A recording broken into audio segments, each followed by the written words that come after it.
I think it will be interesting to see kind of the direction they move into, considering this will be a different offense in Yeah. 2024. Joe Brady was, this isn't a knock on him or knock on Dorsey or anybody. Like, he was running Ken Dorsey's offense still, because for the 90,000th time on the show, you can't uninstall an offense in week 10 and 11 and install a new one. So yes, he had his layering and sequencing and tweaks and Ty Johnson and all that kind of stuff.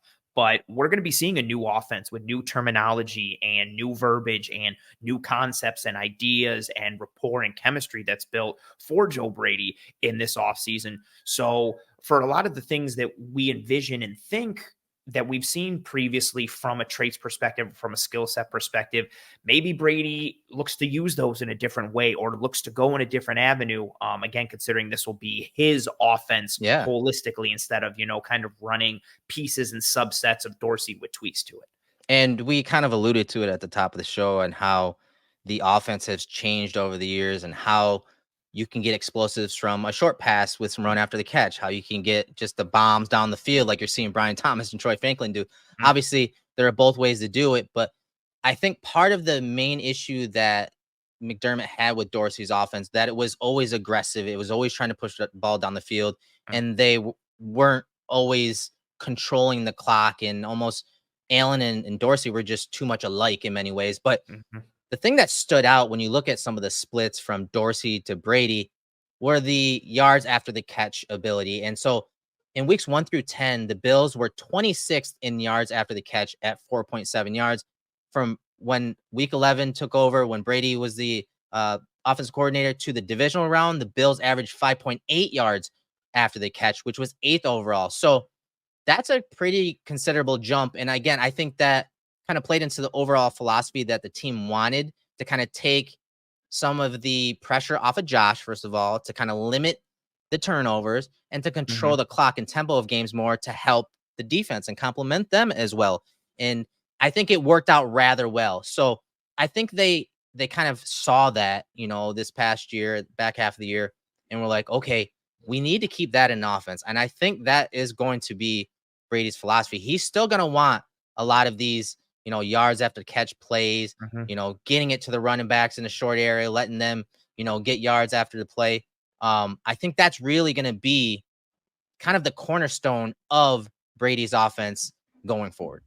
Yeah, and to piggyback on that with some other numbers from an overall standpoint, weeks 1 through 10 versus 11 through the divisional round, third in EPA per play to 6th, first in success rate to 7th, 8th in drop back EPA to 6th, second in drop back success rate to 11th, second in rushing EPA to 4th, and first in rushing success rate to 2nd. So there wasn't too much of a drop off in certain areas with Brady's offense, even an improvement in drop back EPA going from 8th to 6th, and then pairing it with those numbers that you had there, Eric, and just an overall, again, the layering and the sequencing that he had.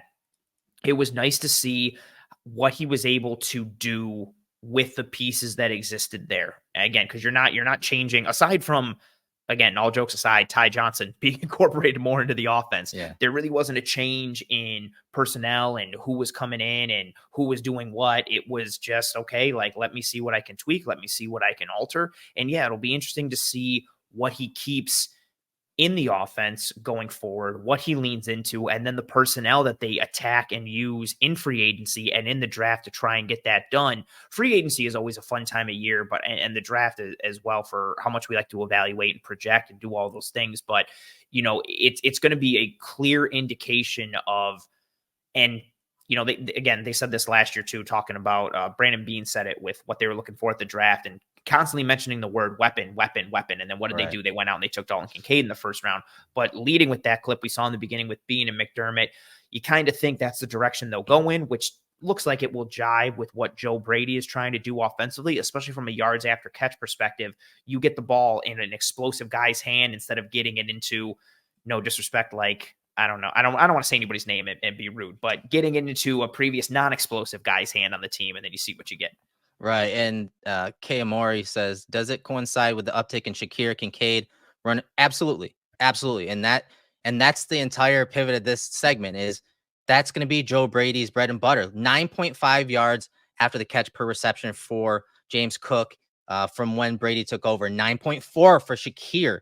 Shakir if I remember correctly, he finished fourth overall among all wide receivers in yards after the catch per reception last year among all receivers. Like he's going to be a feature, I think, going forward. Ty Johnson, not many receptions, 7 receptions, but 8.6 yards after the catch there.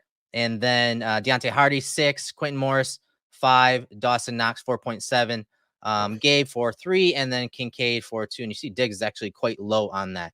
Yeah. But yeah, so it does coincide with some of those guys becoming more featured into the offense, but it really is Joe Brady in a nutshell. So look at these numbers I pulled from Brady's time with the Saints in 2017 and 2018, and then the Panthers in 2020, and then about halfway through 2021. So with the Saints, that team, their yards after catch per reception was 5.6 yards. That was 8th overall, so top 10 there. The yak percentage was 50.2%. That was 6th overall. And when he was the OC with the Panthers, so a little more, to his credit, the yak per reception was 5.4 yards, which was 13th overall. The yak percentage was 50.1%, so 6th overall. Again, that is not by accident. When you talk about this past season and the games that he was the OC for the Bills, and then you look at some of the mentors that he's had with the Saints, and then his time with the Panthers, Mm. this is who he is. This is his philosophy. And it kind of pairs well with some of the weapons he has when you're talking guys like James Cook, when you're talking maybe even Naheem Hines when he comes back, Mm. Shakir. So I do think that as much as we talked about speed in the beginning, as we'll talk about here in a second about the wide receivers and the traits that they're probably going to look for, I think the yards after catch, run after catch ability is going to be pretty high up that list. Yeah, it's something that exactly your point. Like his previous stops, I wanted to mention LSU, but I feel like I don't know, being like, well, yeah, It's not just fair. Jefferson and Jamar It's not Chase fair. are It's like the different, best offense of all time, and so it's just like it was too easy. Yeah. that you can't do it. But yeah, who his mentors were and Sean Payton scheming things up for guys like Devery Henderson underneath for like catch and run ability and all that kind of stuff. That underneath explosion creation game is something that I'm excited to see him kind of lean into a bit more. And yeah, like you for Shakir and Kincaid and the running backs underneath. But imagine getting it into, I don't know, an Xavier Worthy's hands or somebody with that real Mhm. juice that you give them the ball and it's like an immediate turbo boost as soon as they touch it. And this is a good comment here from Boof Magoo saying, I think they need to find a happy medium between a yards after catch based and vertical passing 100%. game. And that's exactly right. You can't, it alludes to, Eric, what we said earlier, where explosives for offenses. Think of the Dolphins offense, right? Like one of the most explosive offenses in the league. Yes, there are those downfield elements to Waddle and Hill, but how many times you just see like a 10-yard in to Hill or Waddle and it gets turned into like a 30-yard gain, or it's a Mhm. quick little bubble screen or tunnel screen at the line of scrimmage and it turns into 15 yards or 20 Or plus. better yet, remember when the Bills, with Brown, they would run him. Road rip. It's a go, and then it's not a go. They snap off a 20-yard stop route, but because of the threat of that speed vertically, he had separation at the top, and so again, speed wins in many ways. We're not Yes. just saying just running away from guys. Yes. Sometimes, like you said, it could be a quick pass, and maybe they don't even have to break a tackle, but that speed element of getting to the open field busts an angle on a defender, and then that speed actually matters. So it's a delicate balance. And I agree. I think they have to find a balance there because last year, the back half of the year, it was more of short passes to Cook, and he would slip a tackle or make someone miss. Shakir would just out of his mind at times when it came to stuff like that. I think they do need to add some balance between the short passing game, letting those guys do something in the open field, but also taking some of that coverage deep down the field. So then your guys like Diggs and Kincaid and Knox and those guys can work the intermediate and short areas of the field with a lot more space, like McDermott talked about, or like being talked about with the Dolphins, and that you just alluded to, getting Yeah. those easy passes underneath because of the vertical stretch by those outside receivers. Yeah, having those coverage pullers, those coverage drainers, that can be a legitimate threat downfield to actually get the ball, or at the very least, be somebody that has to pull coverage in a serious manner. Exactly your point, to open up the underneath and the intermediate even further. And Gabe Davis has really been that guy a lot of times for the Bills, and he's worked well in that role, but he's not a true speed threat. He's not this Right. burner. And so the fact that he was kind of placed into that role was a decent amount to ask of him, considering his skill set. And what, like, his skill set is not like, hey man, go be a gazelle and just stack dudes and outrun them on like 25-yard posts and beat them vertically in a variety of ways. So adding that speed threat and element isn't even necessarily, to your point, just about, well, get it to the fast guy downfield or underneath. No, it's using him as a threat or a decoy to pair with the underneath aspects of Diggs and Kincaid and Knox and that James Cook piece and the one-on-one play action opportunities and the things that you can do, especially, man, with how good Josh Allen is at that sail concept. Imagine if that guy running that go is a true speed threat and what it does for Knox and Kincaid on the sail Yeah. route. Like, just everything that it allows the offense to breathe easier, and it creates more easy buttons because of that presence. In addition to being a threat itself in a vacuum, it's also a threat from like a collateral damage perspective to the defense by association. And yeah, that's one element and trait that we would like to see added to the wide receiver room this year. To kind of cap off like the receiver traits, obviously we talked about it a little bit with Brady. We do think it's going to be a run after catch type offense, yards after the catch type offense. And I mean, we have to give some love to, Khalil Shakir here. So here he is on the shallow cross from top to the bottom there. You see him catch the ball and then somehow stays on his feet here on second down. He's able to obviously score a huge touchdown in this game. I mean, he's even showing off some of his moves there after the catch there. This was just one of those plays that you're like, okay, this is the Shakira we saw at Boise State Mhm. with that contact balance and ability to stay on his feet, to contort his body, to break tackles. Like, this was just ridiculous, and he did it versus a damn good player too, right, Ant? Yeah, Minka Fitzpatrick, one of my favorite dudes in the league, genuinely one of the best defensive players in football, one of the best football players, really, just in general, and who doesn't miss a lot of tackles. Like, he's one of the best. And the fact that Shakir kind of wriggled out of that tackle and then shakes 38. This is the one I think that I called him like Khalil Walter Payton Shakir. Just with how he moved and the balance and the flexibility. And yeah, this is an aspect that sorry, I just kind of got like lost in the play. And then he shakes Cam Hayward too, who's like Yeah. hustling downfield like that. And I love Knox like picking him up and carrying him.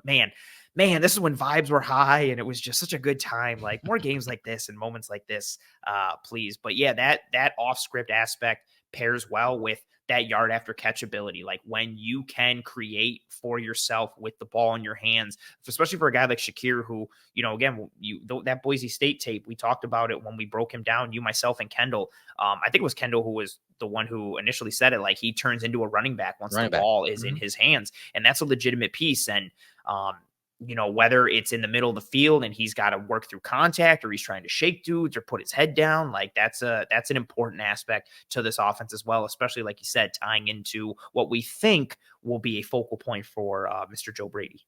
Yeah, and here's just another highlight from Shakir. This is a Hmm. screen, a little RPO. This is Josh. also a Gabe Davis highlight too, with the block that he makes on Yes, the that's a outside. great point here, and something that the Bills are going to lose. Someone was just asking about. He said Gabe's a different wide receiver when it's scramble time. Yeah, someone also said something about how important is it going Oh to yeah. be to lose a guy like him. Yeah, stats wise, what will Gabe leaving mean to Josh? Will it be a lot to replace? I think it's going to be a lot more difficult to replace than most people think. Yep. Just the way they went out against the Chiefs. Do you think they could have used Gabe Davis in that game? And what he brought to the team? I Yeah. say yes. So I do think that that he is going to be a big loss, and not just on the field. Like, he is a great role model for other players, younger players on this team when it comes to Mhm. how to take care of your body, working out, hard work, practicing hard. He is a role model to that team. There's a reason why he was voted captain. There's a reason why he's won the Ironman award 2 years in a row as the best, like, in shape lifter type for that team. So I do think they will um, be not sad, but I do think his role is going to be missed. And maybe later in the offseason, we'll break down some good stats that we found on him. But let's get back Mhm. to Shakir on this play. Mhm. So Josh spits it out to Shakir with the blitz coming off the edge. And this is what we're talking about, that ability to run after the catch, yards after the catch, transition into a runner. Look at him catch that ball And then the slight move right there to work around Gabe to make Gabe basically get a 2-for-1 block there, and then the speed up the sideline for the 46-yard gain. Talk about yards after the catch. This is all of that on display, which is why we think he has a pretty big role going forward for Joe Brady. Yeah, and a nice adjustment on the throw from Allen. It's not a great one. And the fact that Shakir has to kind of bend a little bit to make this catch, considering how short he is, kind of speaks to how low this throw is. But he makes it and then seamlessly transitions into running back mode, gets up the sideline. And I love here, he doesn't just duck out of bounds. He's not satisfied. Like, oh, cool, we got like a 30-yard gain. Cool, let me go out of bounds. He hits a little hezzy on the sideline and puts it into full gear even more. Like, I went from thinking like, oh, nice, he's going to go out of bounds at the 40 to thinking, is he going to house this? And it came close, like with where he was. And especially in this game, that's Deshaun Elliott, safety for Miami, who was banged up coming into this game. I don't know if Shakir knows that or not, but him playing even more on the, forefront and putting pedal to the metal and turning down on that gas and threatening Elliott, who is not 100%, is awesome in that moment.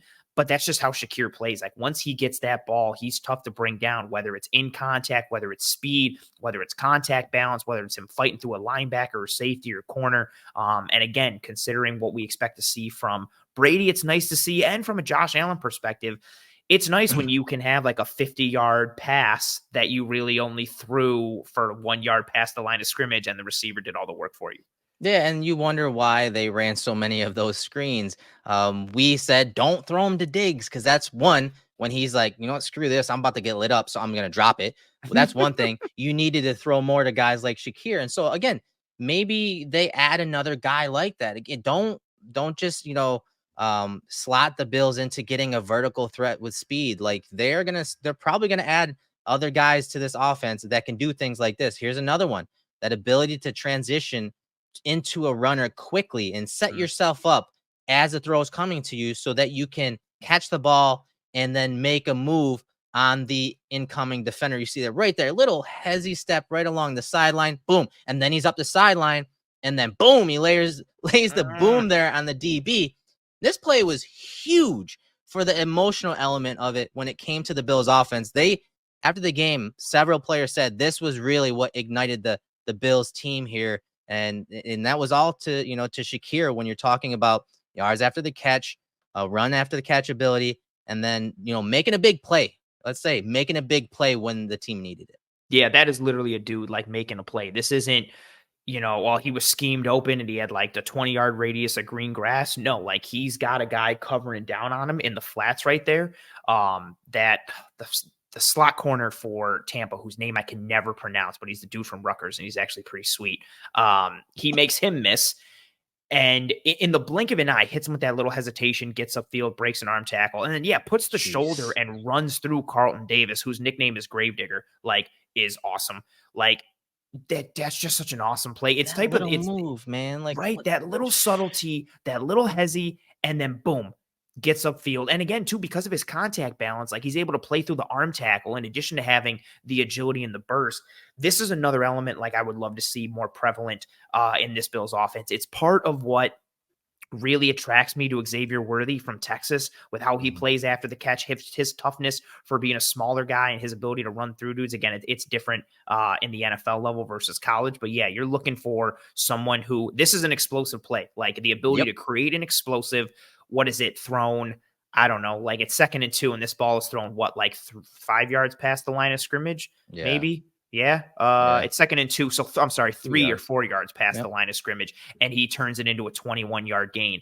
That's what you're looking at. Someone who can generate those explosives, that yards after catch, just from a simple, little arrow route or flat route to the outside, makes a man miss, runs through an arm tackle, runs through someone else, that little creation ability. And I think that's something that has been missing too, or I think people assume yards after catch is just with speed. No, it's creativity. It's acting like a running back with the ball in your hands. Oh, like the comment here from TP saying Malachi Corley.